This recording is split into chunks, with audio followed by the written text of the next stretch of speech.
All right. Welcome, everybody, to the monthly update webinar for September 2023, RightTool for QuickBooks Online version 1.01512. That's the current version that's available out in the public. RightTool for QuickBooks Online is a third-party app not associated with Intuit or QuickBooks.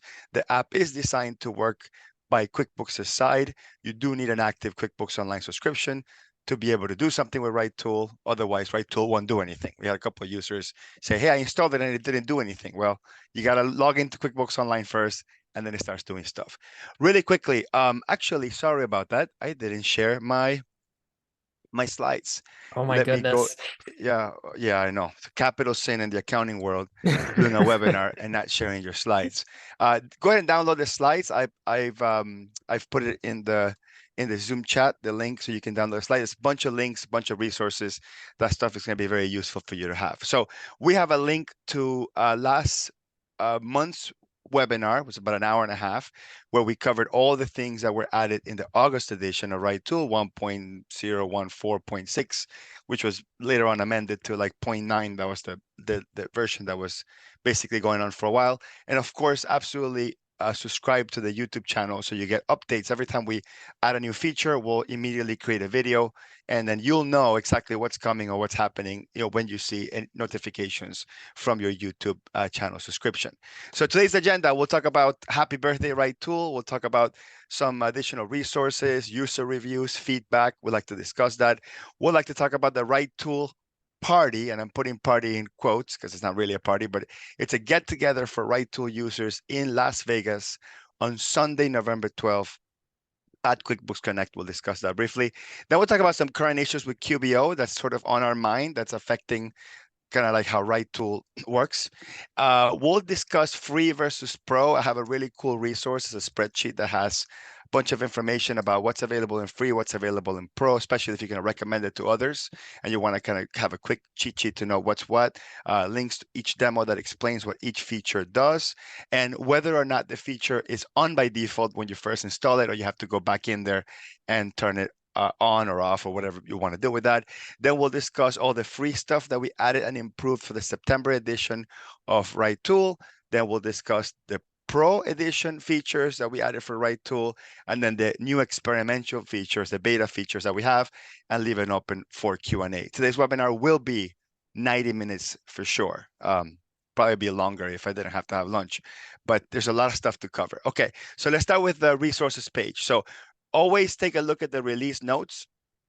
Release notes is where we're gonna, every time we add something new or change or improve or fix, whatever you want to call it, this page will always have release notes, and you can go back all the way to the beginning and kind of see the history of everything that we've done if you want to.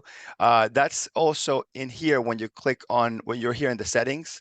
Actually, where is the link to the release notes? You remember where that is? Yeah, if you click on the version number inside the sidebar. Right. Okay. So yeah, So there it is. So you have to actually over the sidebar where the version number is, and then when you click that, it sends you straight to the release note. So you don't have to have the link from the slides handy. You can just do it straight from there. Also, absolutely, definitely join the Facebook group. I would say this is where we spend the most amount of time.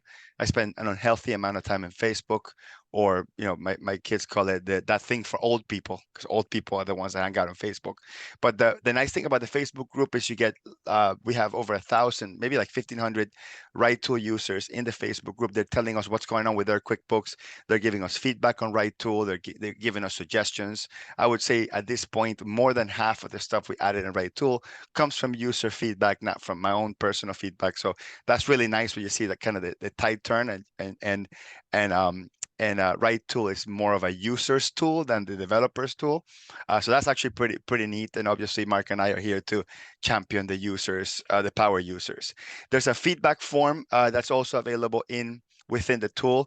Anytime you have a bug or a comment or a question or a feature request, try to use this, although we'll also monitor the Facebook group, and we'll also monitor our email. So whatever's easier for us to for you to reach out to us, but definitely be giving us that feedback. QuickBooks is changing a lot of things in the last couple of months and will continue to change a lot of things. And many times we can't catch up and we have to know what's going on. Sometimes you have to look at your file to see what's, I know many of you have talked to Mark already in a one-on-one, for that. So the feedback form is also available within the product.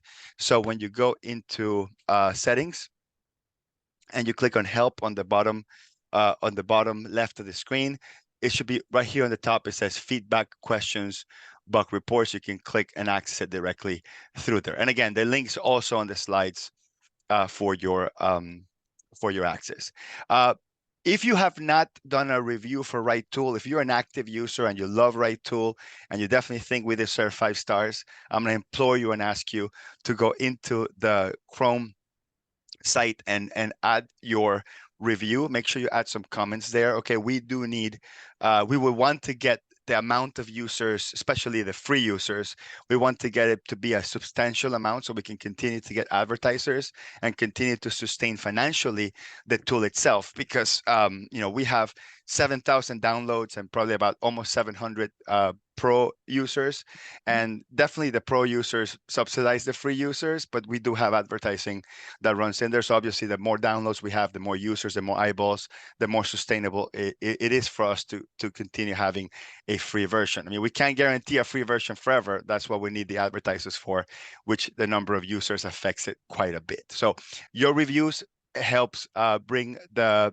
visibility of the tool. And if you have not used the tool yet, or if you have not, or you're having some bugs or something, hey, let's work through them first. Contact Mark or I. Obviously, if there's a chance to sort of fix the situation before you give us a bad review, give us a chance to do that. Anyway, let's talk about the RightTool Party in QuickBooks Connect in Las Vegas. Put in the chat here if you're going to be in Las Vegas. Just put yes for I'm going to be in Las Vegas. So if you're going to be in Las Vegas on Sunday, November 12th, at 6 p.m., we're going to be in Anchor's VIP Lounge. So Anchor, the maker of Anchor, the payment tool, reached out to us and said, hey, Hector, we would love to host RightTool. We would love to be a partner.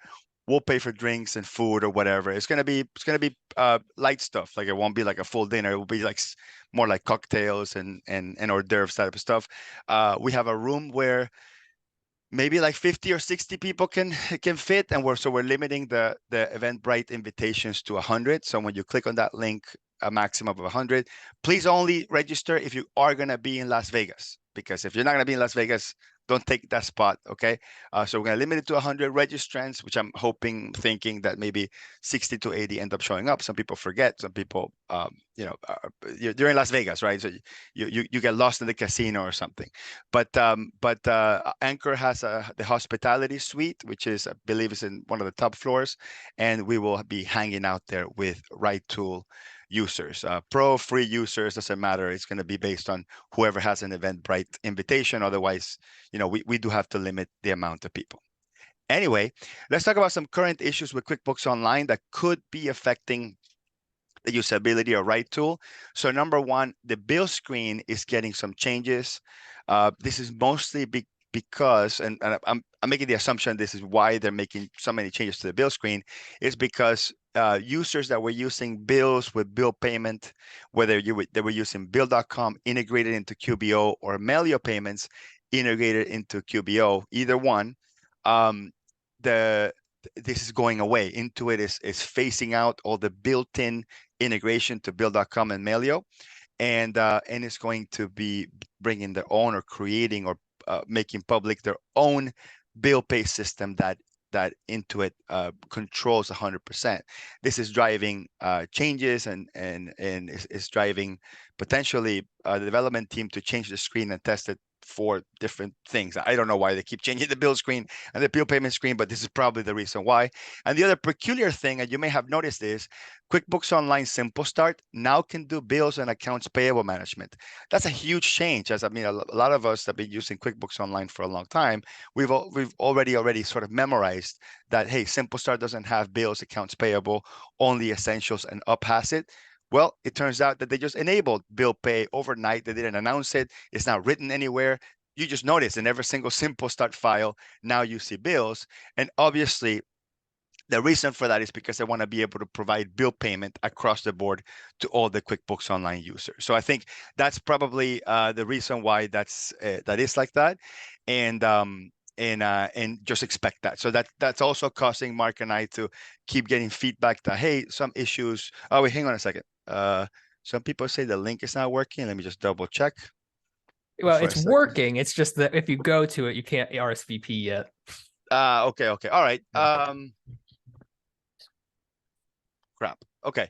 We'll send out an email about it. If Yeah, we'll send and out an email about it. put Correct. out Sorry. we'll put out a whole bunch of stuff about it when it Yeah, becomes yeah. available. We'll make a big deal about it. I thought that was going to be active at this point, but okay. But that's just, you keep it as a peg holder for now. So sorry about that. Anyway, a new layout for estimates and invoices is coming out. Simple Start will do a general rollout on after October 15th. This is what I've read and seen and understood from all the communications from QuickBooks, is that if you have QuickBooks Online Simple Start after October 15th, so October 16th, you will be on the new layout and you will not be able to go backwards to the old layout. Okay. And then Essentials Plus and Advanced are going to be in a slow rollout through the end of December. Like, Intuit's goal is to get everybody on the new layout of invoices and estimates, and won't give you the ability to go back to the old layout. Keep in mind that all the things that we've added to RightTool that work in estimates or invoices only work under the old layout, not the new layout. So we are going to wait, and this is going to suck for the next 3 or 4 months. Okay. We're going to wait until, I would say, a critical mass and majority is on the new layout before we start developing the same tools to work inside the new layout. For now, try to switch to the old layout as much as you can, for as long as that QuickBooks allows you to do that. All right. All right. Actually, really quick, let me just, I'm going to bring this slide over here for a second. I have one particular thing I wanted to cover prior. Okay. So I have a comparison chart of RightTool Free versus Pro. And again, the way you know which version you're in is on the top right of RightTool, it'll say either Pro or Free. And if you click on that spreadsheet that's in the slides, basically this is the comparison chart that I mentioned. It has the general setting category. It has the name of each of the features. It has a description of each of the features, and these match whatever's on the RightTool settings. And then a video URL, and then we'll keep updating the ones that are blank of each demonstration of each feature does. And there's a little column that tells you whether it's available in free or pro. So this will be useful for you, especially if you're recommending to others, you want to keep track. Maybe you want to have one single place where you go in and you explore all the features or search all the features inside RightTool. We'll discuss some built-in tools we built around that. And then this right here, this column, the first column that says on or off, basically it tells you whether or not it's on or off. The first time you install RightTool, you can always turn that off and on anytime you want to. If you are on a free version of RightTool and you wanted to test the pro version or set up a free trial, all you have to do is, when you go into, let's do this in product here. So when you are inside of the settings, so if you can see my screen, okay, Mark, can you double check? Yeah, I can see it. Okay, so on the top right, you're gonna see a login button. I'm currently logged in as a free. When I click on login, it's gonna give me two options: is sign in or sign up. So sign in this case would be, okay, I already have a user ID and password with RightTool. Because you have a paid pro account, then you go in there and you sign in with your information, or use your Intuit ID if you signed in with your Intuit ID originally. If you don't have an account, I mean, if you don't have a paid account, if you didn't put your credit card somewhere and are paying the $50 a month or whatever price you got if you bought early on or whatever, then you have to click on sign up on the top right, and then I'll say right here, try it for 14 days for free, $50 a month for the first user, plus $15 a month for every additional user if you're in a multi-user firm. You click on get started, create a user ID and password, and put a credit card. Okay, it's a 14-day free trial, but it does require a credit card. This is just how Stripe makes us do it, and that's how we do it. And if you go over the 14 days and you get charged, and it's whoops, I went over the 14 days, just email us and we'll refund you. No risk. We're telling you absolutely no risk. We're not here to try to get anybody gotcha on anybody. We're here to provide value with RightTool Pro, and 14 days should be good enough time for you to try some of those features. So some of this, so the slides kind of walk you through that. Okay, and of course the way to easily know whether you're in a pro or free is if there's an ad on the bottom right of the screen. These are the companies that are sponsoring or maintaining financially the free version of RightTool. Anyway, let's talk about new features that we added on the free version of RightTool, which is available in free and pro. Okay, so we're going to start with expanded account drop-down menus. So essentially, and I'm going to go back in here into QuickBooks Online. I'm going to refresh for a minute. So essentially, I am on the free user of I have a free user of QuickBooks of RightTool, and I'm going to go into, let's say, a new invoice. So let me go into invoice. I'm going to go into the old layout because anything that we've added to RightTool is only going to be under the old layout. So when I click on the drop down menu, or let me just exit of anything that's an item listing or an account listing, this menu should be about double the size. So if you notice, and you can try this on your own QuickBooks Online file, look at the size of this thing. This thing goes all the way to almost halfway through quantity. So we've expanded the item drop down menu and the account drop down menu. Let's look at the expense account, the expense transaction as well, so you can see. So we expanded this one as well.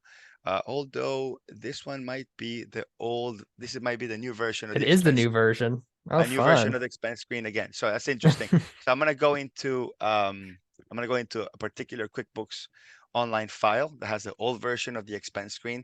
And again, one of the challenges that we have is that and we can't really keep track of this stuff, is that Intuit overnight will switch the way the screen looks. And I don't know if you noticed the last screen, this looks slightly different. So I've only done this on the old screen. We're working on the new screen. So anyway, when you click on the drop down menu and you see category, now you get to see finally the entire parent name, the entire path of the account. One of the issues that we had with RightTool before is all this stuff gets truncated and you couldn't read anything. Look, I'll show you really quick. I'm going to go and disable RightTool for a second so you can see. So disable RightTool, go back into QBO, click refresh. So I got rid of RightTool temporarily just so we can showcase that. When I click on the drop-down menu, notice that a lot of these full account paths get truncated. So this is one of the most frustrated things that any QuickBooks Online user can give you. And for some reason, no one can convince Intuit that this is important to be able to read the entire account and the parent name. So I I don't swear, know. one day I'm gonna find out that there's a very, very good reason why that they Yeah, have it that way, and it's gonna be like, well, crap, never thought about that. yeah, yeah. You won't. So anyway, so you have that, and that's automatic. That's not a toggle, right? So it's just automatically, it just works. One of those little things that this is one of those weird Easter eggs that is just there, and this is one of those things that when you are using when you log into a QuickBooks Online file without RightTool, it will be one of those things that you immediately feel like something's off, something's weird. It will be that we're going to go back to that little tiny drop down menu. So that's both for accounts and items. Okay. The second thing that we added is a quick link to a QBO sample file. I've been testing this one. Like I thought, like sometimes we'll forget like the link to the sample file. So I figured that if you have your RightTool pinned extension and you quickly wanted to go to a sample file, you can do it from here because there's just no quick way to access that. But you can also go into search and type sample, and we have the links in here. Now, my recommendation is if you are going to do this, don't do it on your current session of the login. So like actually right click on it and go to a new incognito window like this. That's going to be much easier, much quicker, just faster way of working. Now, one thing that's really important is if you switch to incognito and you have RightTool installed, you actually have to give Chrome permission to activate an extension inside of incognito window. So you might want to go to the sample file without RightTool because you want to test something or look at something. Maybe you're trying to figure out if RightTool is causing some sort of QuickBooks bug. You can do that without RightTool installed. But in order to set up the RightTool to work in incognito, you click on the three little buttons on the top right of the screen, and then you go into extensions, and then you go into manage extensions. And then inside manage extensions, you're going to find the RightTool extension somewhere here. And then once you see the RightTool extension here, you can see the name and you can see the logo. You click on details, and then somewhere here in the bottom, it says allow in incognito. So again, if you want RightTool to work in incognito, you got to turn it on. If you turn it off, it just won't work in incognito. It's going to be up to you how you want to work it. But regardless of which way you get into a QBO sample file, you can also right click on the pinned extension icon, and you can also do new window or new incognito window. Again, QuickBooks Online does go kind of berserk when you're logged into an actual current QBO file and try to switch to sample. It has to do with securities and stuff like that. So I prefer to like do this all stuff in incognito. Okay. The other thing is, and this is a really cool thing. I want to thank Mark for adding this sort of last minute so we can have it by September. A button that turns off all features and turns on default features back on.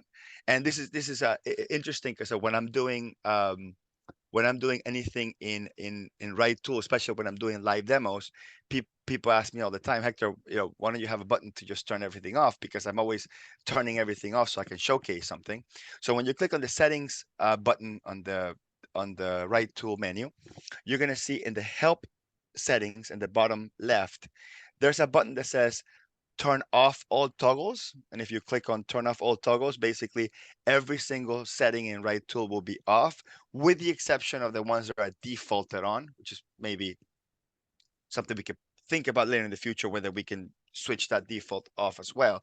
But like default things like some expanded screens and the expanded account menu, that sort of thing. So everything that's toggleable, everything that can be turned off or on, can be quickly turned off through here. So it could be a quick sort of sanity check. Let me turn everything off in RightTool and see what happens. If you want to reset the defaults to go back to like how RightTool initially published your settings on, you can just click on reset to defaults. RightTool will basically reset everything to the default on position. And again, if you want to know what's supposed to be default on or off, you can use the spreadsheet. Or something that's really cool that we added too, if you see on the bottom right of the screen, it says 22 features turned on. So basically it just sort of does a quick count of how many things you turned on with RightTool. Sometimes you're wondering, wait, what do I have on? What do I have off? And it takes maybe too long to go through it. So if you click on 22 features turned on, if you actually click on that little link, it will actually show you just the things that are on. Okay, and then from here you can click on the I button if you wanted to figure out what that is. You can also turn them off from here manually if you want to. Okay. Click on save and refresh, and then you will notice that no longer is 22 features turned on, now it's 19 features turned on. Okay, at the same time you can go in there and turn everything on. Okay, so we can go in there and turn everything on, and then it will go all the way to like 80 something features or 90 something features, tons of it, right? So like this is not a contest to see who's got more features turned on. Okay, but sometimes you don't need everything, right? So it's really up to you how many things you are going to use. Oh, one thing that's worth mentioning here is search settings is important too. So if you're looking for, like many people like in the Facebook group go, hey, I heard somewhere that you do delete of some transactions in batch and you can't figure out exactly what it was, just type in the search. For example, I typed the word delete. That's it. That's all I did. Type the word delete, click on search, and then every single feature that has delete either in the name of the feature or in the description will show up on this search. Okay, if you want to do maybe the word batch or maybe the word bank, right? So every time you search something that has a particular word or keyword, again, either in the description of the feature or in the name, you can search it. Everything that's grayed out is the stuff that's pro, and it'll say pro in it. So obviously, because I am on the free version, I can't activate any pro things. So if you want to log into your pro account that you have either a 14-day free trial or a paying account, just click on sign in with your user ID and password. It'll say, welcome to RightTool. It'll tell you here how much you pay. Of course, I pay nothing. It's kind of like the benefit of being one of the founders of RightTool, right? You pay nothing for the tool. So we X out of that and refresh here, and now it says that I'm on the Pro edition. So we've built in all these little cool little gadgets here. We can turn off, turn on, go back to default, search, the count. I mean, I think there's probably more work to do in the settings menu, but I think we've done enough to just make it easier for you to sort of navigate RightTool onto itself. Okay. Okay, that's it for the free things that we've added. Mark, anything on the comments or questions that I haven't answered? I think most of the things in the comments have been answered. It's just a matter of figuring out if people have the new version of expenses or not, because again, Correct. that's a weird thing. It's being rolled out in a very weird way. Right. So expenses and bills are being changed, and some of the features are not working the way they should. So okay, what else we added? We added an update to all the modernized view reports. So if you actually go into QuickBooks Online and you go into reports, let's go into reports here. If I go into reports, you will notice that some reports have the little indication that says new enhanced experience. So we have the classic view versions and the modernized version of all these reports in the database. So for example, if I'm looking for this terms list, so I'm gonna go up here and just type terms list. If I click on terms list, that will take you to the old version of that. And the new version of terms list, I guess that one in particular we haven't updated. That one must have just popped up. So anytime we have a modernized version of the report, you're going to see the word modernized next to it. So that's like, it's just us sort of like catching up. And every time they change something in this screen where there's both an old version and a modernized version of it, we're trying to keep both versions in RightTool. Let's do invoice list, for example. Yeah, it's a good example. So like the invoice list, there's two versions, modernized version and old version. So modernized just means the new way that most people don't like. And of course, you can always click on switch to classic view to go back to the old version. But that's what we're doing. We're still doing sort of live updates on making sure we have both versions of that. And also there's a few reports specific to QBO advanced workflows, like the invoice approval status. We've added those as well as the fixed asset report. Everything, again, we're usually catching up with these things as they get updated. Okay. All right, so those are the other things that we added to the free version. Now let's talk about the improvements to Pro. Mark, I'll let you take over the screen so you can showcase a couple. I'll read through the comments. Oh yeah, let me get everything ready for that then. Okay. Yeah. All right, so let's go into. Okay. Let me do that. Okay, so now you are the host. Okay. Okay.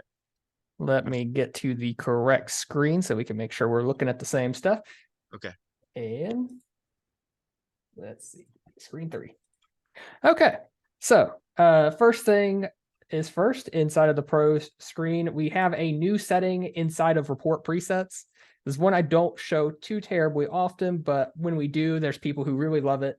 One thing that's always bothered me in QuickBooks Online is the fact that they do not have a way to customize kind of your date range in a way that is, in my opinion, adequate. So one thing we've added recently is once you turn on the report preset button, because if it don't have it turned on, it'll look like this. What I'm going to do is turn that on. You will now see in the preset report date, there is going to be a new option called rolling X months. When you turn this on, it will pop up a new option called rolling months. It will default to 12 when you turn it on, but you can change it to whatever you want as long as it's over, I think, 3 months, or no, over 2 months. So for instance, I personally like seeing 4 months in the past. I don't know how everybody else feels, but yeah, we can now do that. And now I'm just going to refresh this page to make sure all the settings get in there. And then once QuickBooks decides to be faster today, we will go into profit and loss and click on run presets at the top left. And what you'll notice is now you can see that I have this custom date range where it has all the way from May to August, essentially. So just like a really cool thing there, if you are somebody who likes your reports to be in a very specific date range. Yeah. Next thing is let's see here. Oh, the batch delete and register. We added a new column to that. So let's go into that. And sorry, let me actually bring this over so you can see what I'm talking about. That's my bad. So inside of here, we have a batch delete in register. Log file now exports to include bank account name. So this is actually a little known feature inside of Batch Pro. We have a sub option here to save deleted transaction list as CSV. So if you're ever deleting things in the register and you want to be absolutely sure that you have like a log of everything that you tried to delete, you can turn this on. I'm going to just refresh this page again one more time. And now I'm going to ruin Hector's Hector's sample file for a second here. Select all of these things, press delete, say OK, press OK again. And once I am done deleting those, assuming that I did everything correctly, there should be, maybe it's because I'm in a credit card register, but there should be, golly day, a little Excel sheet that pops up. Let me do this in a different account real quick. Do you have that setting turned on, the one to create the log file? Yes, but maybe there's something, it could be there's something weird about credit card bank registers, to be clear. So let's see if this will do it any better. Or maybe I'm just being crazy and it's just being messed up on me. No. That was just working a couple days ago. Yes, I know. That's the crazy thing, is I know it was working not too long ago. Yeah. Let's see here. I'll try it one more time after refreshing. So there'll be a version 15.13 coming out tomorrow. So that's a cool thing for you. Assuming that it's not just QuickBooks being weird on me, which has happened once or twice, but I doubt that's what's happening here. Yeah, I wonder. I'm trying on my side too as well. Okay, you can skip to the next thing. I'll try on my side really quick to see if your computer is being screwy. Yeah. Let's see here. I want to go actually out of order here for a second because of the fact that the next one I want to show is the bankroll enhancements, because that's just what I like. Okay. Which is that we have now added a additional thing in the bank rules page. So if I go to rules, there we go. Pretend for a second like I don't have the shakiest hands on earth. So one thing that we have when you go into rules is we've always had a bunch of filters, so you could kind of find any rules that you really needed to find. In this situation, we've added an entirely new dropdown. You don't have to do anything special as long as you have the rules filters turned on. There's a new dropdown here that will show you who created the rule. So if I wanted to see only rules created by myself, ignore the fact that I have weird capitalization. Hector invited me with 2 capital letters. But yes, I can see which rules have been created by me and which ones have been created by Hector / technically his account name is Hector's wife. So just like a very cool thing. It's something that Kelly Parks's group was talking for a long time about, the intellectual property of bank rules. So we figured this would be kind of a cool way to have that. I'll add some background to like why we added this. So the specific ask was that the agreement between the bookkeeper and the client was that any rules that are created by the bookkeeper is the intellectual property of the bookkeeping firm, and any rules created by the customer is the customer's whatever, right? So what they wanted to do when they disengage with the client is they wanted to go in there and delete all the rules that the bookkeeping company created. It's either punishment or contractual, whatever you want to call it. This is the action that they wanted to take, but it wasn't easy for them to know which one did what. Now, the way they were doing it is they were adding like initials at the end of each rule, like manually. And their request was, hey, can you create a bank rule workflow system that would automatically append initials to every rule I create? So while Mark was looking at that, he noticed that somehow hidden somewhere in this page, it showed you who created the rules. So he's like, you know what, I'll do you one better. I'll pick up the information from who created it, and then we'll do a filter for that. So that's the context on how this particular feature came about. Let's see here. Okay, I do want to clarify. I tested on my side. batch deleting in the register, it worked, but the log file wasn't exporting. So Yeah. so yeah, that little log file, like it shouldn't be that important, but for the people that create a log file after deleting, just so they can have some sort of record of what they deleted, that's going to be important. So we'll fix that. Yeah. Patty Mori asked, can you create something that will turn off auto add on batch rules?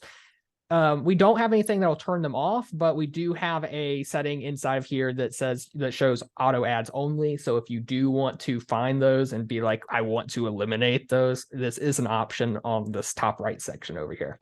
Can you, if you select both of these manually, like if you select it manually, doesn't a little pop-up come up? Yeah. So this is one of those weird things where you can turn off auto ad for that. It's one of those things. It's one of those rare things where QuickBooks only shows the button once you've selected more than one thing, so it's not obvious to the user. But that's what it would be. So I guess the only thing we would need at this point, Patty, is to add maybe a select all button, and then you can then run the batch action too. Or maybe, Mark, we'll add this to our wish list. Maybe we can have this batch actions not be hidden, just show it, okay, because it's just not obvious. So have a select all and just have it showing there so people know it's there. So we'll see. Yeah. And also one other thing I want to point out is that Chrome extensions or Google or browser extensions in general sometimes take a little bit longer for some people to update than others. So if you don't have version 15.12 at the top right, then you might not see everything we're talking about today, but it will come in the next couple of days as the browser updates. Just for the heck of it, show us how to do a manual update. Oh, now you're putting me on the spot. Okay, let's do this. So what you can do is at the top right corner of basically every browser, there's a thing that looks like a jigsaw puzzle. If you click on that, there's a part that says manage extensions.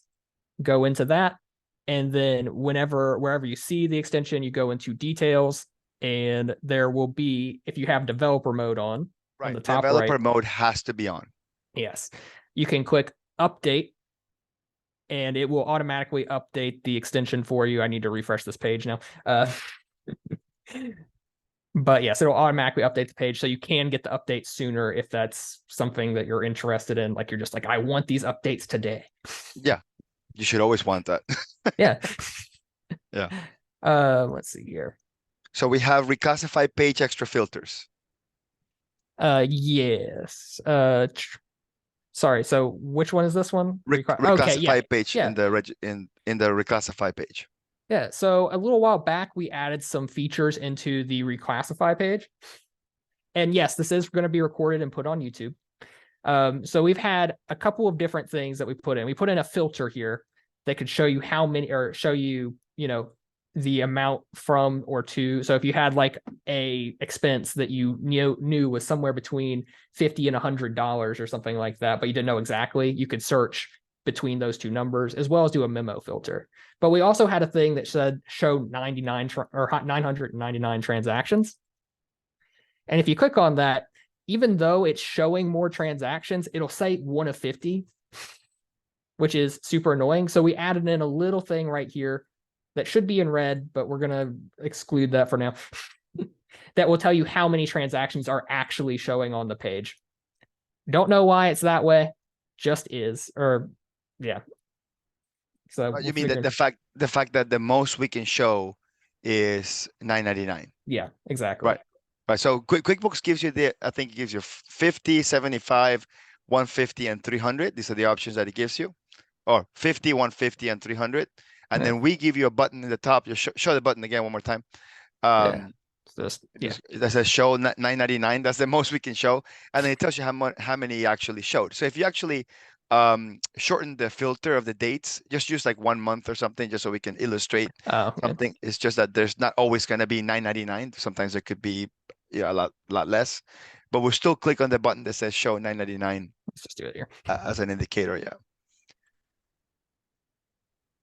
Yeah, so that should be limited to whatever. So you click on show 999, and then it expands it to the maximum it can, and then it should do a count. Which is being a little bit, I guess it's being a little bit weird about calculating it, but you can tell based on if you select the checkboxes on the left. But what we're gonna go back and maybe in the next update is, because again it was working when we released it, is that show 999 would actually show the actual amount as Yeah, it totally would actually showing. show 323. Run a filter, maybe put the word into it in the filter or something. Oh See if it God, do you think activates. Intuit's going to be in here? Okay, fair Yeah, enough. We're going to yeah, accept it. yeah. So I think this is the major thing we just have to change is Yeah, show 999 shouldn't be just show 99, should be showing like the actual counting. So yeah, something must have changed in this screen, but that's the purpose of that yeah, the tiny little feature. yeah. So that is the purpose of that. Okay, now let's talk about the enhancement to copy down, the ability to duplicate lines on transactions and journal entries. So this is a we were contemplating we contemplated creating a separate toggle for this, but they're just so similar mechanically on how they are. So basically, we expanded copy down, which is one of the most popular pro features, and we added copy rows, which essentially is duplicating lines, which could be a game changer for some people. Yeah. So we'll start maybe in a journal entry.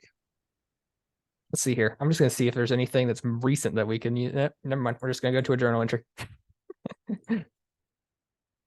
Yeah, this is a really cool feature. I'm very excited for this one because I think there's a lot of people who could really use it. Let's see here. This is a terrible terrible thing to use, but we're just going to go with it. So yeah, this is a really cool feature. As many of you know, we already had copy down, which is a thing where if I came over here and I said I wanted to make this location non-US Canada for all of these, I could just do that really quick and bam, all of these lines have the location of Canada. But we have now added in a separate copy function that goes across rows instead. So let's say that we wanted to copy this one particular row however many times. We can come in here, click on the row, and you'll now see a button that looks kind of like the copy button from the Excel, and we just can click on this. And now I can duplicate this row however many times I need to. Super fast, super easy. And you can use this in any type of transaction as long as it's not one of the new updated pages, which is, again, something where we have to kind of work on that with the new pages. So some context of this, like what one person's asking for, which might be able to get to it eventually. It's a transaction splitter. Let's do a quick example of that if you don't mind. Let's create a new invoice. Create a new invoice, Mark. Yeah. So let's just assume maybe an expense. Maybe it'll be more contextually with an expense. Sorry about that. So let's assume that we have a company that has maybe 4, 5, 6 classes, and originally when the expense was downloaded, maybe just grab one that's historically there. Just grab one that's historically there that was downloaded from bank feeds or something like that. Oh, we are gonna find out about that. Let's see. Is this one going to be any good? Yeah, we'll see. So pick that one. Okay. So let's say, for example, and that's fine. This works. Okay. So let's say, for example, that this expense really was a single line. So let's delete one of the lines and just save over it. Just save it. Yeah. Okay. So it got downloaded from the bank as a single line, and you want to split this across, let's say, 5 classes. Okay. So the easiest way to do that is to grab the original number.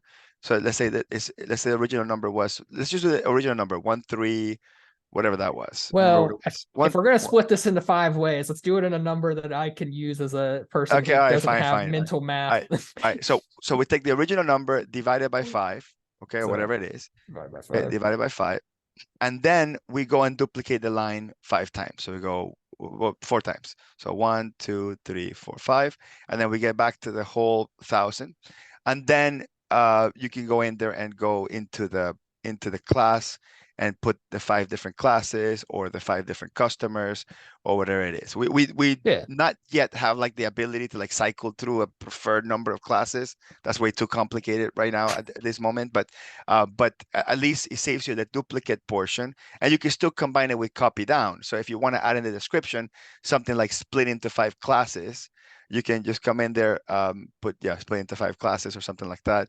You can append it or replace it or whatever, do the copy down and come in and do that. So we're getting you closer to like being able to split a transaction. And I think that the duplicate could be one. I mean, there's multiple ways. I mean, you could duplicate something in an invoice, that has a long explanation or something. You want to do less copy and pasting. There's multiple reasons why you would want to do a duplicate of a line, but I think the combination of copy down and duplicate a line, maybe something else in the future where we could sort of automate splitting, could also be interesting.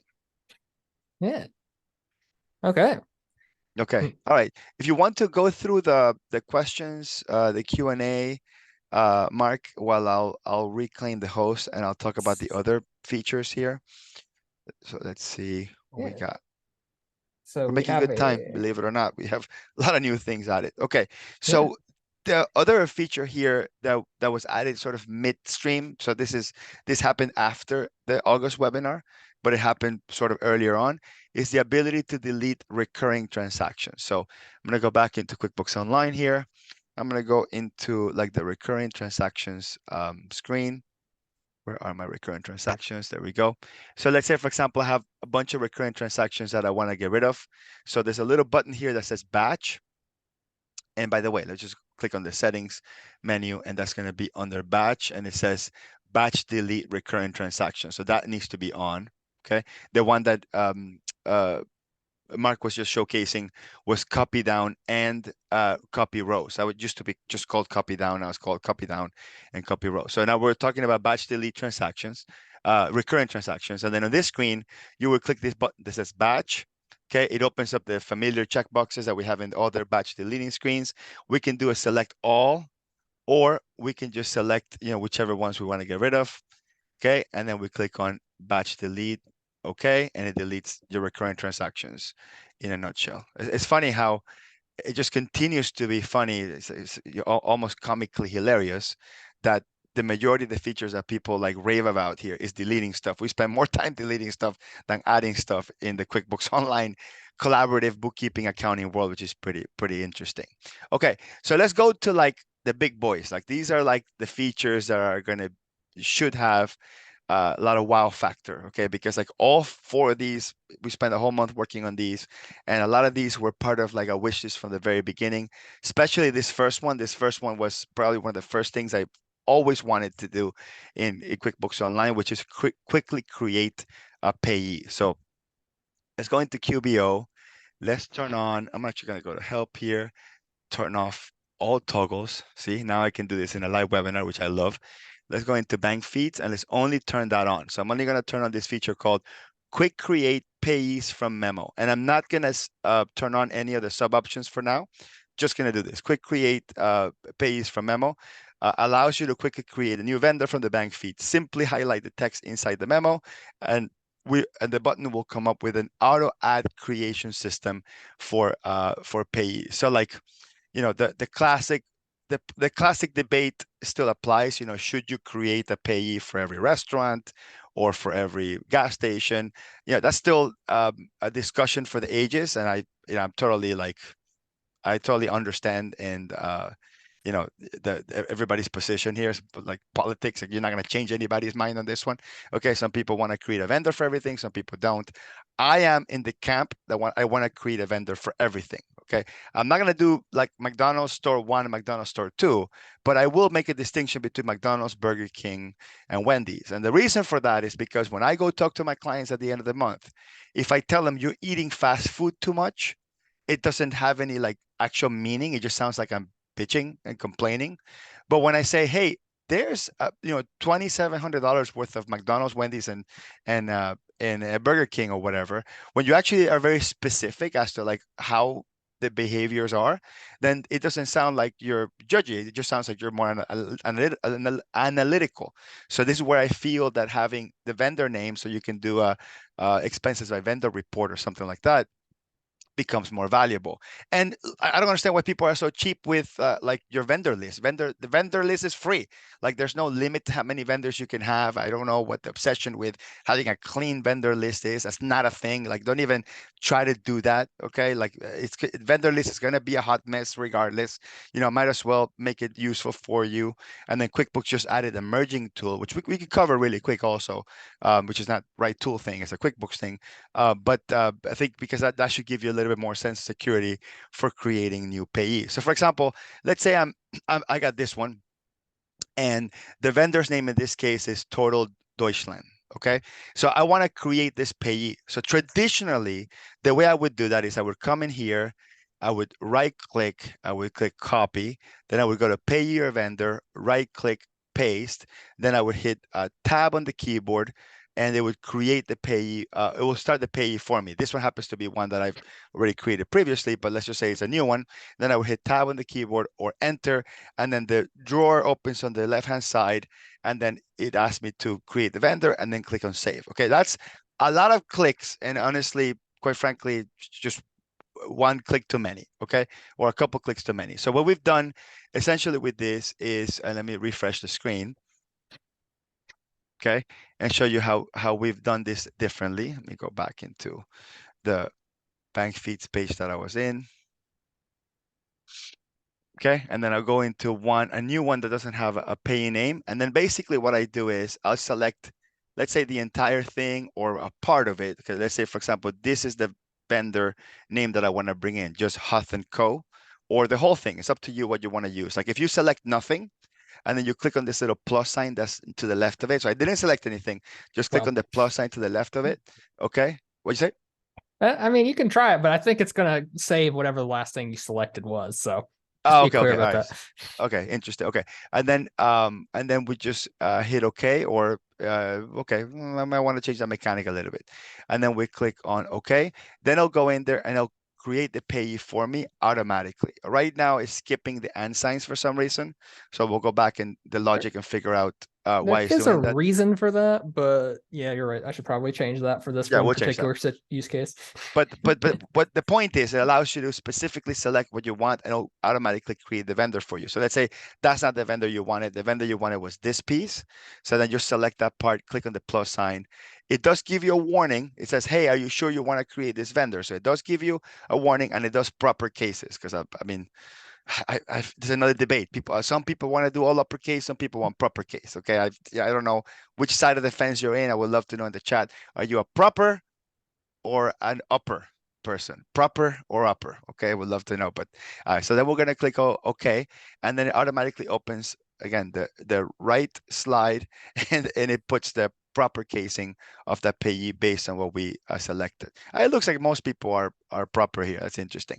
Okay, so that's essentially what the tool is, but there's a couple of extra things that are worth adding is keyboard shortcuts. So for example, let's say this one, and let's say this one just called Dorint is the vendor that I wanted to create.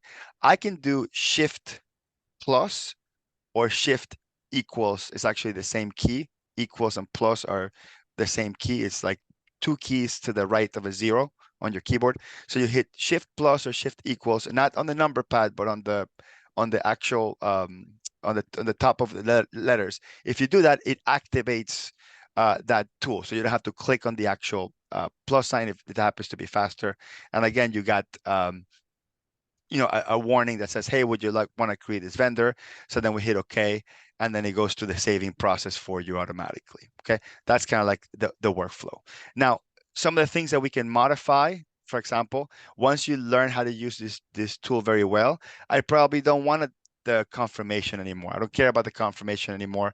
I could just go straight through.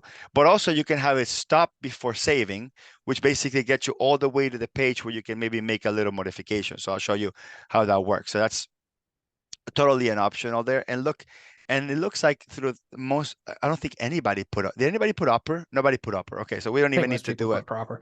Everybody put proper. Okay, yeah. So we won't add a setting to make it all upper. Okay, so now that we added these two subsettings in, so we're skipping the confirmation, but also stopping at the save.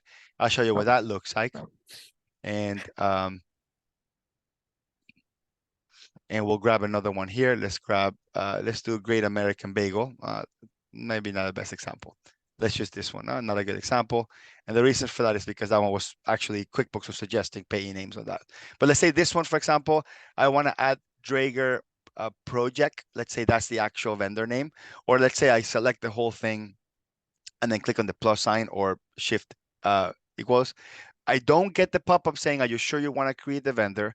But it stops here at the vendor creation, just in case you want to come in here and make any any particular modifications. I want to add a hyphen, or maybe I want to, delete something in it. So it just basically, it starts the process for you. So it's up to you what you want to do, because I know some people don't get like clean company names in the memo. They just get whatever garbage, and they want to clean it and edit it after. So that's kind of like the logic there. Okay. And if the vendor already exists, okay, so for example, let's just do this for a second here. Let's say the vendor already exists and you attempt to create the vendor. So if I go to create and the vendor already exists and I click on save, QuickBooks will just warn me the vendor already exists, and I can just exit out, and that's it. But we added a mechanism, I think, is if we don't stop before saving. Yeah. Okay. So if we don't stop before saving, that means we just go straight through. That means we don't even have a chance to like even know like does the vendor actually exist, because this type of stuff is going to happen. Okay. So we kind of try to think a couple steps ahead, and we'll get your feedback in terms of the mechanics of this, because I believe this one's going to be like, once you actually get the concept, I think this is going to be a big game changer. So let me just do something real quick. So let me create the vendor first.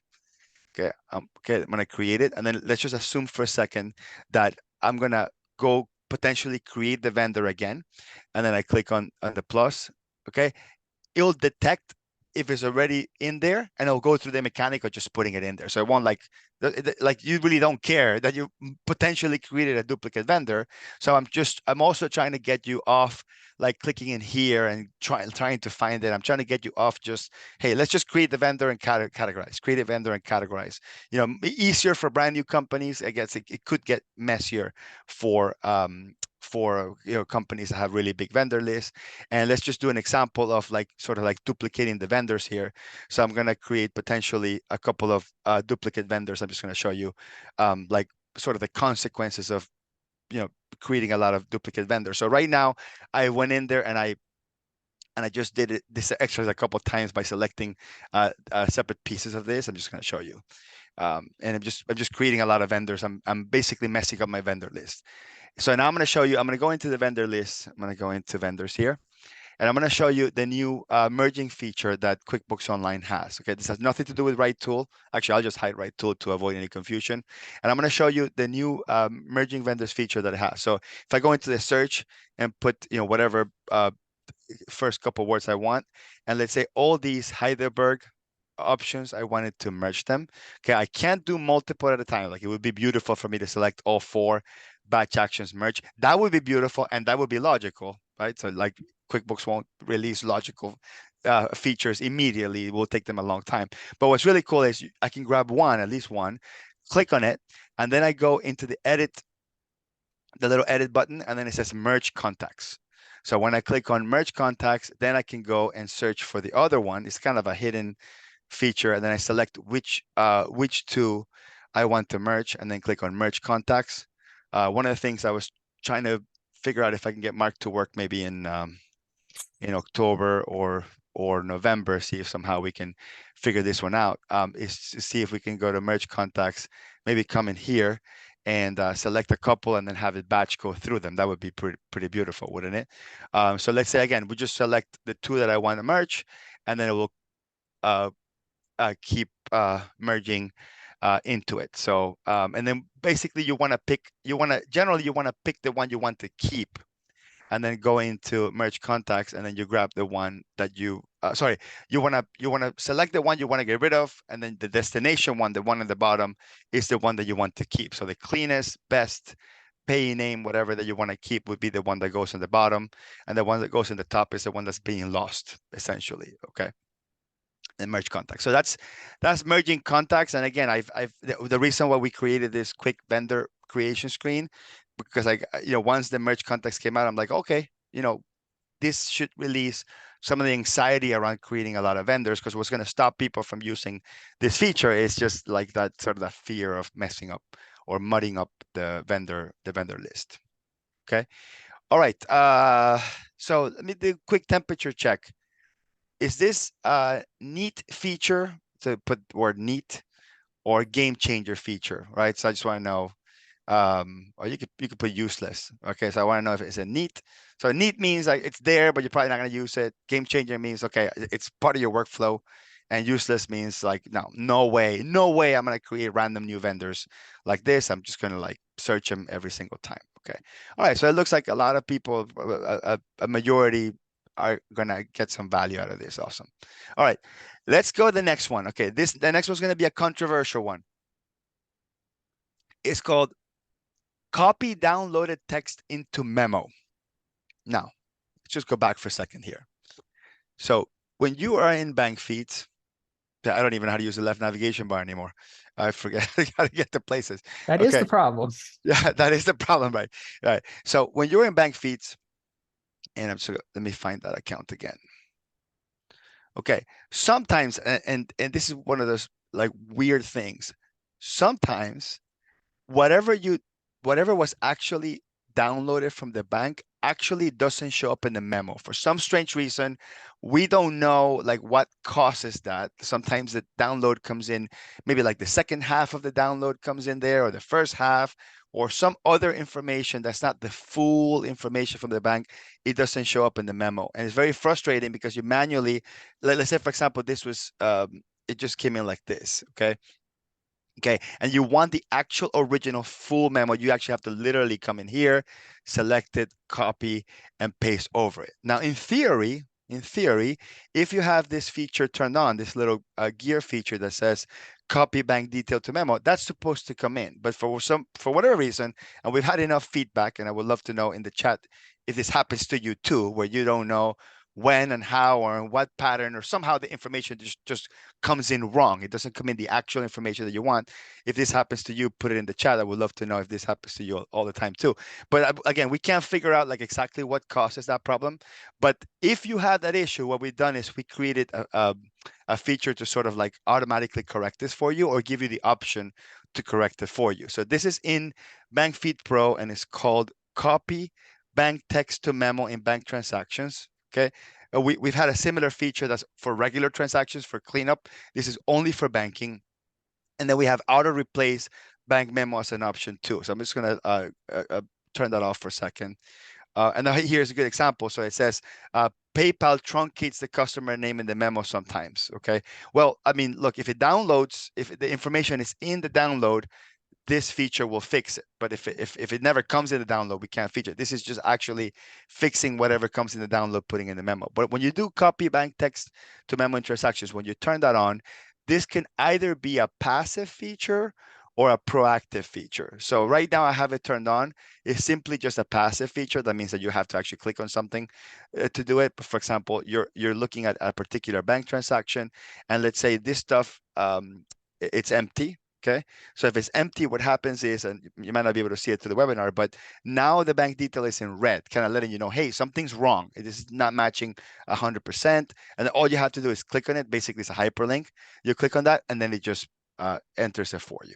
Okay. That's essentially all really it is. Now, if the information comes in incomplete, right? Let's say, for example, only this came in without the total, basically it does a quick check for you. Hey, is the entire piece of information here?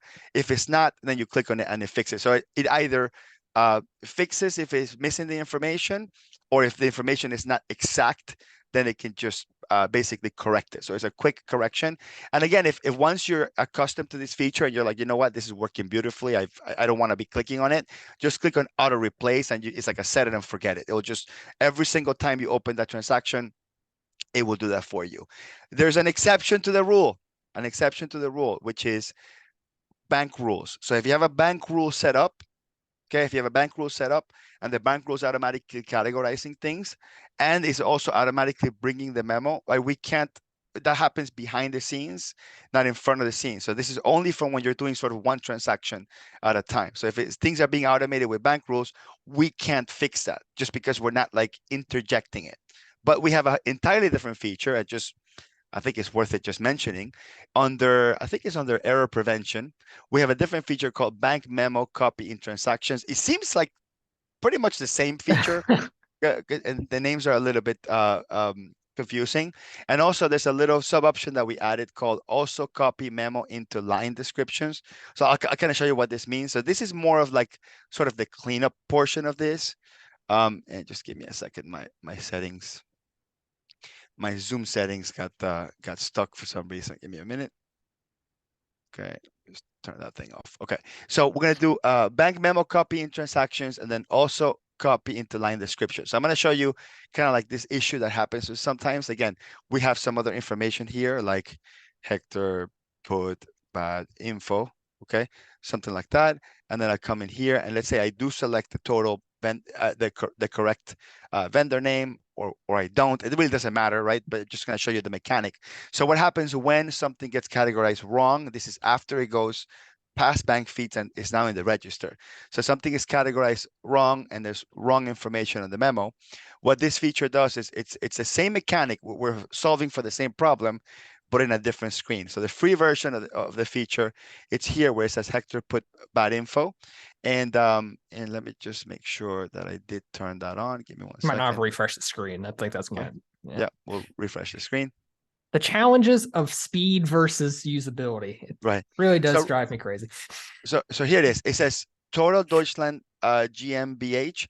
That's so essentially what we did is we brought in the original bank information that's hidden on this little drop down thing. So we brought that in. Now it's visible, but on top of it being visible, so you can sort of compare, you can click on it because it's in red, and it basically appends to whatever's in there. And the reason why we're appending is because we're thinking that maybe possibly the stuff you put in there has some sort of relevance.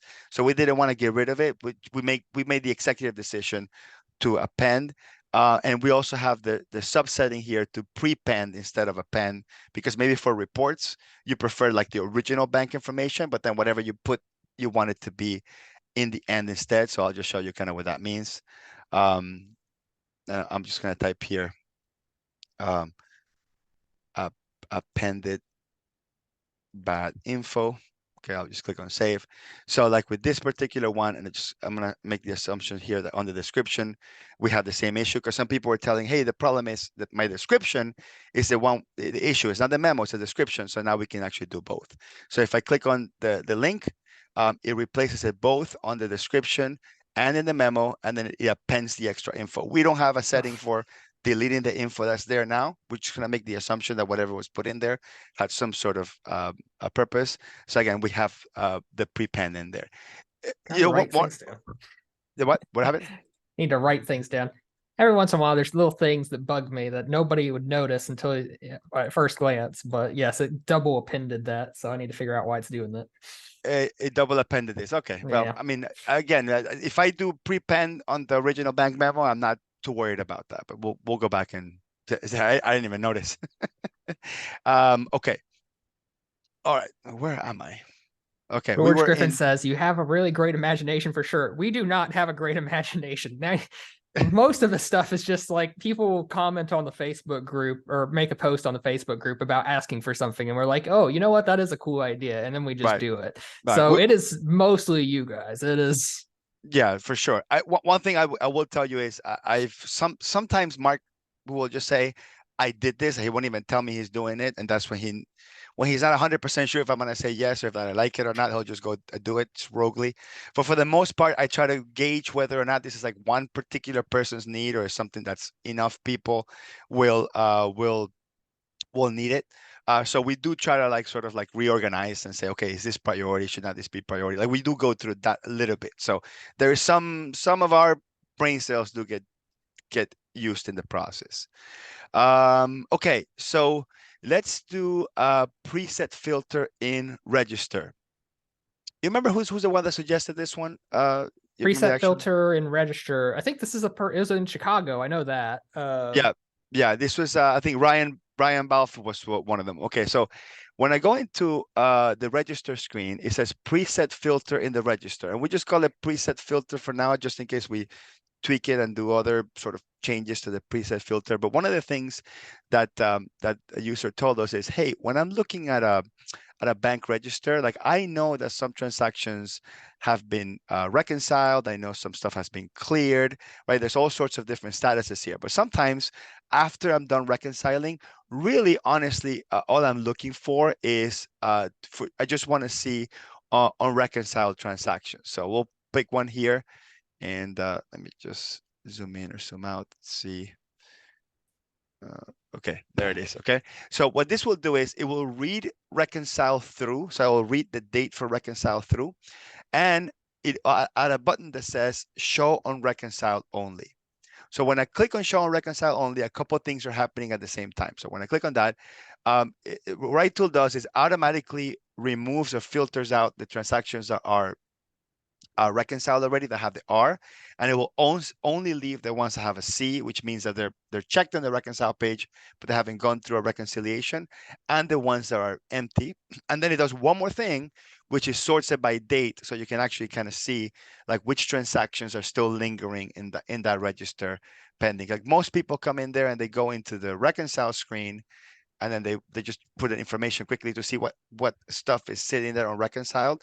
This is like so much quicker way to look at things that are unreconciled. Okay, now we're trying to like we're still going through like some for some it automatically shows up, for some it doesn't.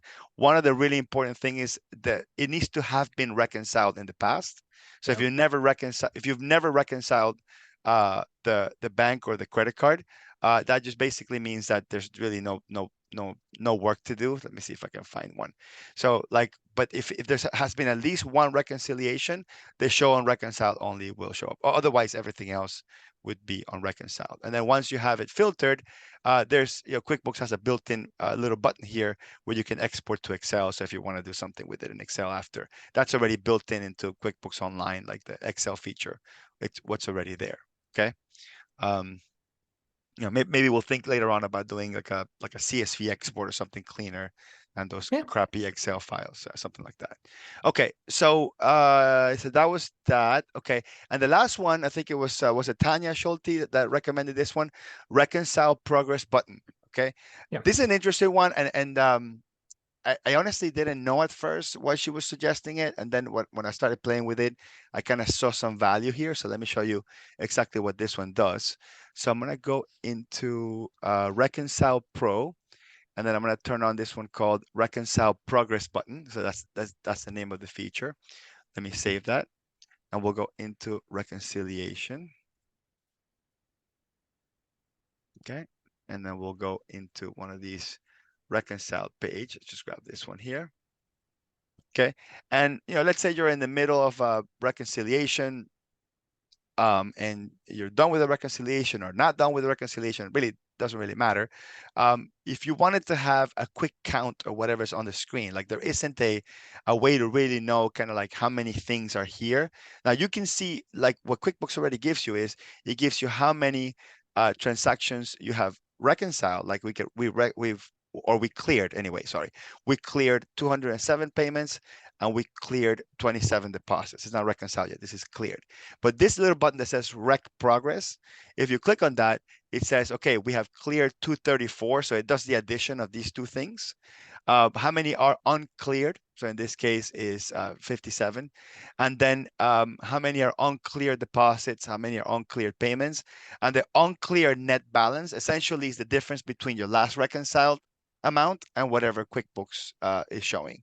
Now that depends on what dates you're using for filtering. So obviously, if this is limited to ending date, but if I uncheck ending date and there's more transactions, when I go to progress, it's going to be obviously a much bigger number, more transactions. So this does an actual live count or whatever's on the screen based on whatever filters you have in there. Okay, and this ignores the clear date column. For now, I see some people like suggesting, hey, could you include that in there? Okay, we'll figure out exactly what that means. Okay, we'll go through that.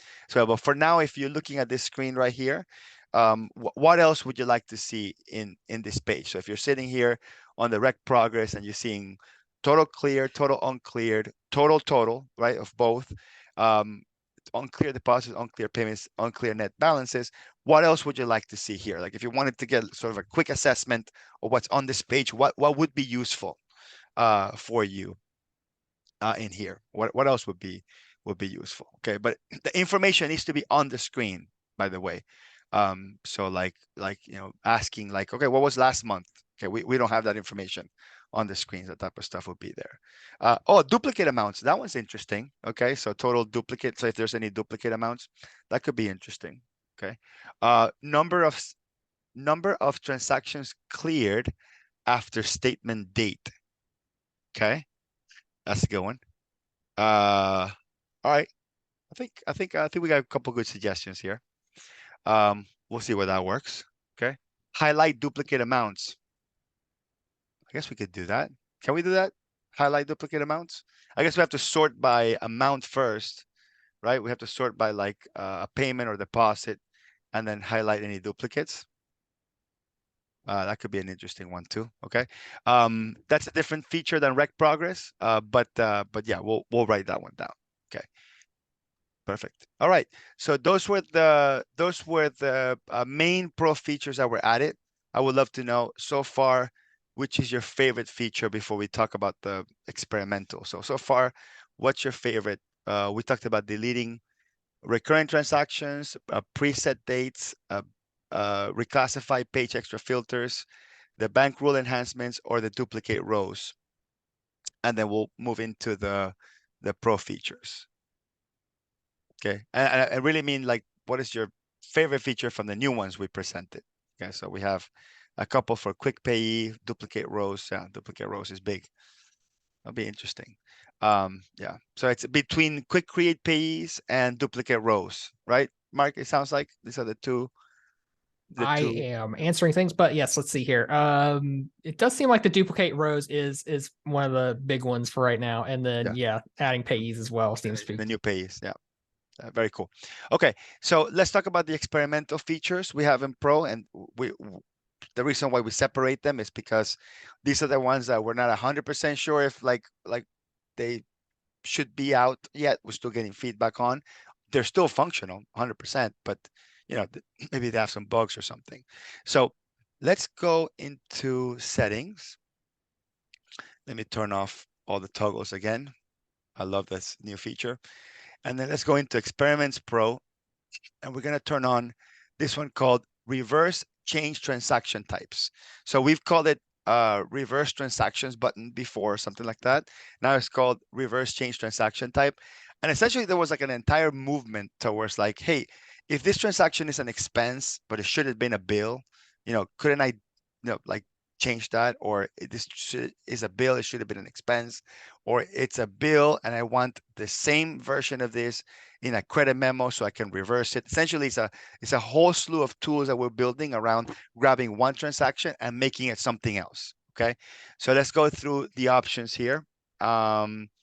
Let's start with an expense. That's probably going to be the easiest one to use.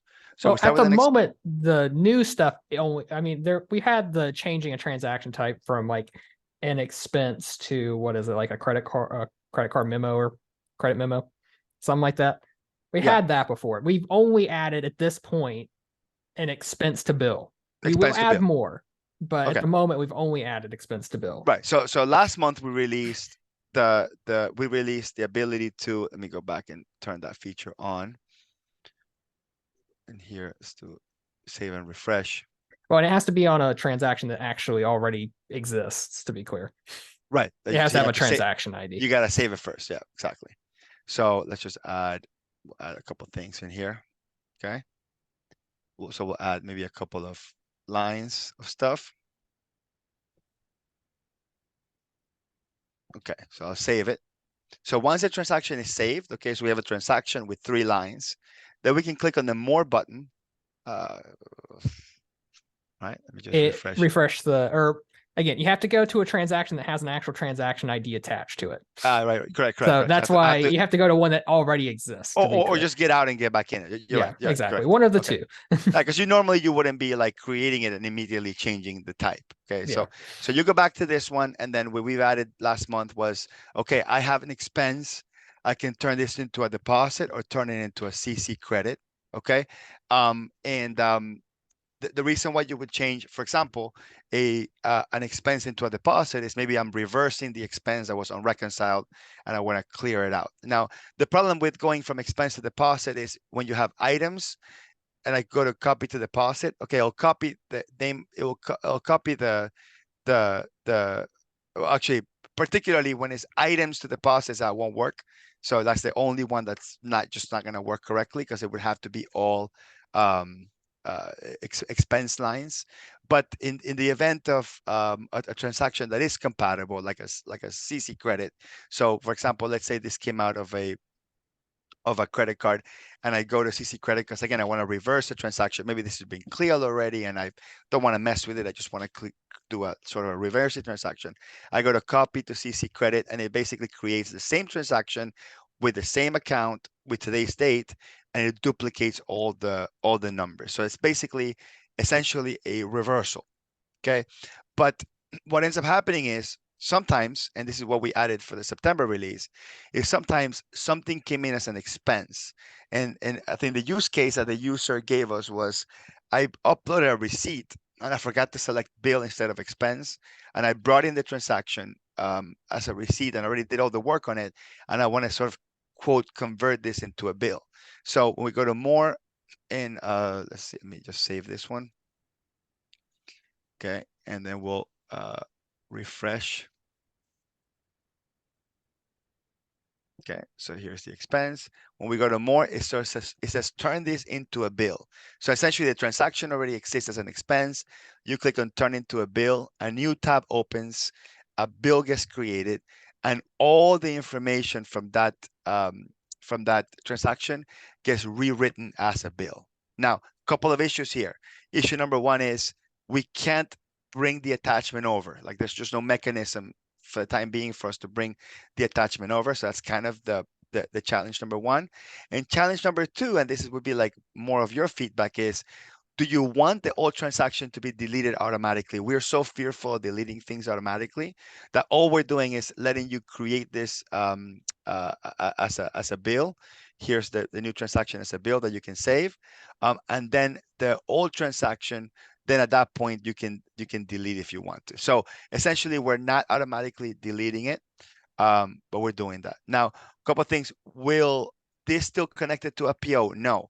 So we can't do attachments and we can't do links. And tags. Okay? I don't know why, but tags are a separate issue. It's a separate beast. Right. I don't ask. Yeah.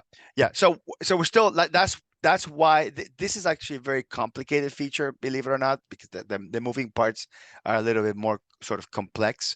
So that's why it's still there. I want you guys to test it and kind of think, what is this useful? Is it not useful? Like we a lot of people are asking for this type of functionality, right? Like reversing and duplicating as a different type, but we have all these restrictions, like the tags. We just can't. The tags are programmed a certain way that we can't access them. They're not in the API either. Maybe that's something to do with it.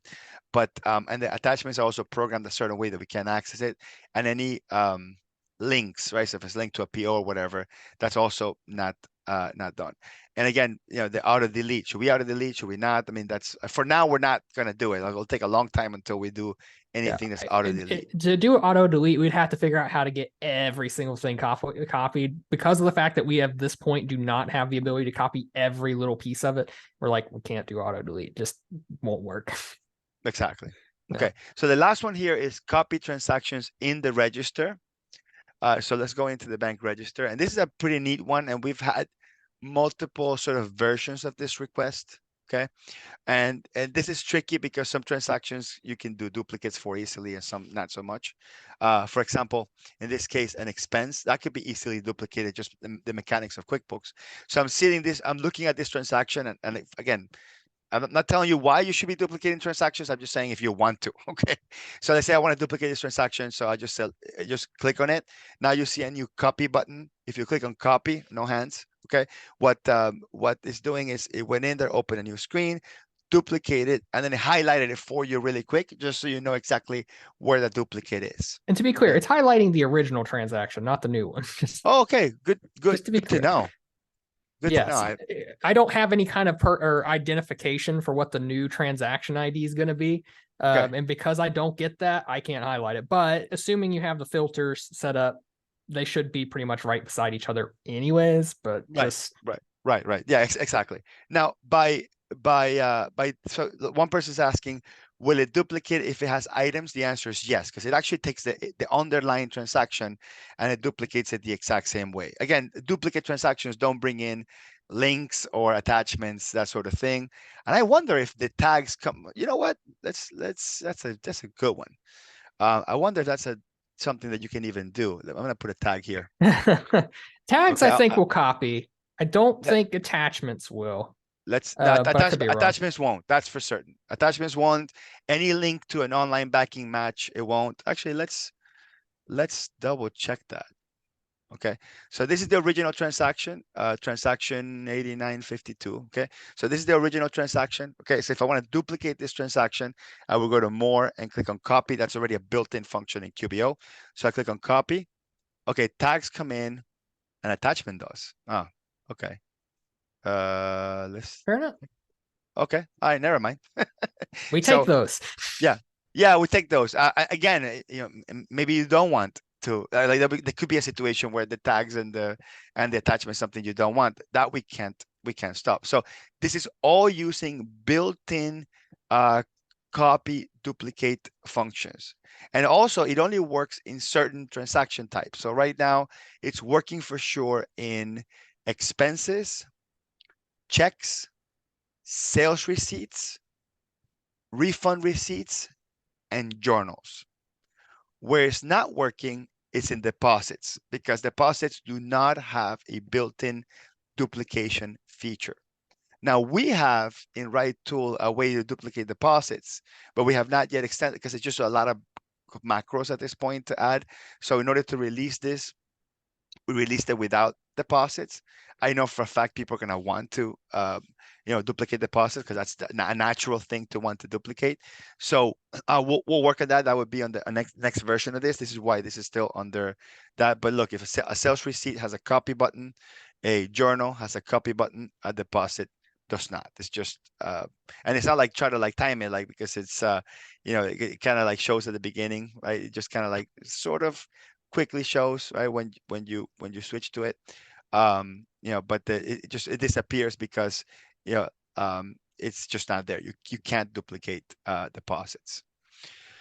Okay, yes, that covers everything. Okay, so to end things, and we got 1 minute to spare here for the 90 minutes. So there's a video playlist for all these features. And if you're coming to Miami, I'm looking forward to seeing you at my conference. There's the link for that. So I have a conference on creative business models for accountants. Make sure that if you own a firm and you want to build a next level firm with a creative business model, with a different business model, join us in Miami. Mark will be there. We'll have a little booth. Of course, if it's my own conference, I should have a booth for RightTool there. And then I'm also gonna be in Las Vegas, as we mentioned earlier, for QuickBooks Connect. Anything pending in the questions, Mark, that we should cover? Mostly just questions about, are we going to work on XYZ thing? And the answer is, it kind of just depends. There's two things to keep in mind. One, October is just going to be a smaller update than this one, just because of the fact that we're going to be working on those new pages in QuickBooks Online and fixing everything up in those, as well as focusing a little bit more on accessibility this month. So just be aware it's going to be a slower month than usual. Yep. And then the second thing to keep in mind is that, again, I'll give you some background on the accessibility thing. I'm sorry if you guys know anybody too. We have a couple of blind users. We have a couple of users that cannot use their hands, or they can only use one of their hands. Okay, or they're using their feet, or they have to use their voice. And they have given us some feedback around some ways to make QuickBooks more accessible. And like when those emails come in, those take top priority over everything else. Okay, because that's a big deal for us. Like we're trying to make QuickBooks better for everyone, not just for everybody that has, I read an email that it really moved me. Like we complain about all these little things that we have to do, and this person is literally telling me that they have to do they're a bookkeeper and they use their feet for everything. So obviously I want to make sure that if we have shortcuts that we can map to these sort of foot pedals and that sort of thing, like we want to accommodate whatever uh, that person can do, and the person that can't use their hands either. Like if anything you can do with voice, I want to add more voice commands. There's some feedback about voice commands, and the blind folks also, they want to add more voice commands. So that's extremely important to us. And if you know anybody, if you know any user that's struggling with certain parts of QBO, and you think that there's something we can do to improve QBO via RightTool. That's going to take priority over everything else. And we have enough feedback now that we're going to try to see what we can do for those folks. So definitely wanna keep that line of communication open if you guys know anyone. Go ahead, Mark, finish that. Sorry. Oh, I mean, the second part of it is, unless it's explicitly a feature that we have like said, yes, this is not finished, then for the most part, we're not like the most like polished software development company out there that has like the roadmap of, hey, here's every feature we're going to be working on for the next 6 months. We are very much we see a need, we work on the need kind of situation. So when you ask, oh, do we have a plan for XYZ? Unless we explicitly say it, it's probably more of a, if we get enough response for it, we'll do it. Yeah. Yeah.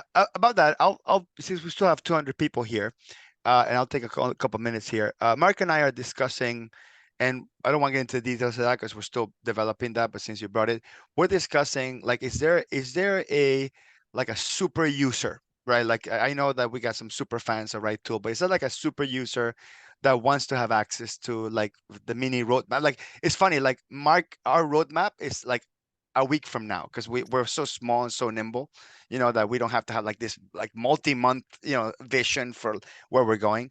But is there a need for like a super user that would be open to like beta testing? It will be open to looking at that roadmap. I mean, like again, you might spend a lot of time in more time, like all the seconds you're saving from RightTool, you're not gonna save them by helping us with the beta test and stuff. But like, is there a need for that type of user? To have like a partner maybe. We're spending a lot of time with new firms that are getting on. And so is there also a need to have like certified trainers and RightTool that we can maybe like subcontract or something like that to help the new users kind of get on board? Because this is like community user driven app. So and Mark and I, like, we're really running thin on the amount of time that we have. I still run my firm. I still have like a million things going on.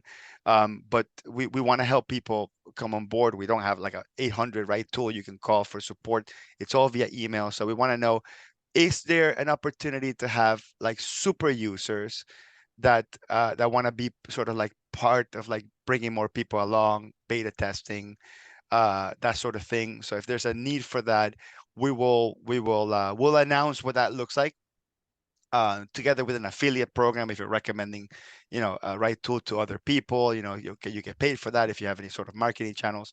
So we're gonna put something together. We're gonna figure out exactly what that looks like, sort of like a pro advisor program for RightTool users, that sort of thing. But again, like we've noticed, like really noticed that like what makes RightTool is the active users, the active feedback.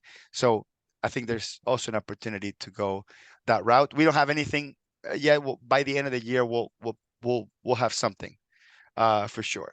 So all right, that's it for me, Mark. If we haven't covered anything else, thank you guys. We're gonna be posting this into YouTube, and we'll be doing another of this in a month. So I'll see you in a month. Oh, and again, one more time, happy birthday, RightTool. Today is 1 year and 1 day since Mark and I signed Mark, Patrick, and I, Mark's partner, signed the agreement to create this company and do this. And it's really fascinating to see what 1 year, only 1 year, has done for this tool. So I can only imagine what year 2 and year 3 look like. It's gonna be, it's been quite a ride, I tell you. But we've been working on this in a superhuman fashion. Like the average software company doesn't work in the speed and the amount of hours and the amount of dedication and sweat and tears and everything we would put into this company. We like to become more like a real company where we have more staff and we have, multiple teams, and we have one person getting feedback, one person fixing bugs, one person out there doing, PR and marketing and that sort of thing. For now, it's just the two of us and Patrick in the background, doing stuff. So that being said, like if you want to continue to support this movement, the single most important thing you can do that will cost you nothing is to let the world know about RightTool, especially other colleagues, even the free version. Totally okay with the free version, and leave a review so we have more visibility, more users. Look, there's 4 million QuickBooks Online users, and only 4 or 5,000 people have downloaded this, and only 600 or 700 people are paying for the pro version. So like I think this is still like a small niche, but this is not really a niche tool anymore. We have over 100 active features that can be turned off and on. I mean, RightTool can really be a personal experience for a lot of folks. So obviously help us with that, with let the world know, and try the pro version free trial, and give us a 5-star rating, and write an explanation as to why people should be using this tool, the free version or the pro version. All right, thank you very much, everybody. I'll see you next month, and I'll see you in the Facebook group. Goodbye. See you, everybody. Bye, Mark. Happy Bye, birthday. Hector. Bye.